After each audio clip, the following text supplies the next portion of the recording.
Hi guys, if you are trying to open Windows Apps folder and getting error like this or this, then let's see how to fix it.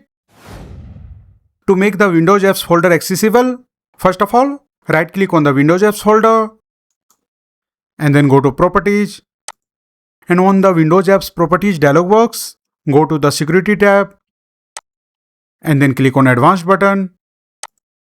And now in the Advanced Security Settings window, go to the Owner section and click on Change option. And in the Select User or Group dialog box, click on Advanced button. Next, in the Advanced dialog box, click on the Find Now button. And from the search result, either select the Administrator option or the Users option. Here it is. Here I want to select the Administrator option. So I'll select the Administrator and then click on OK. And the selected username will be added here. Now simply click on OK.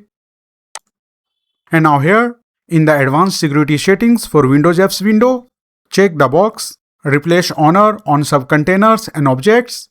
Simply check it and then click on the Apply button. And now the Windows Apps folder ownership will start changing. And once it is done, the error will be fixed and you will be able to access the Windows Apps folder. So when you see the confirmation message like this, simply click on OK and then again click on OK and OK again. Now go and check and you will be able to access the Windows Apps folder and everything inside the folder. So let's check it. And you can see you are able to access the Windows Apps folder completely. So that's it guys. This is how you can easily fix can't access Windows Apps folder in Windows 11. If you like this video, please subscribe the channel.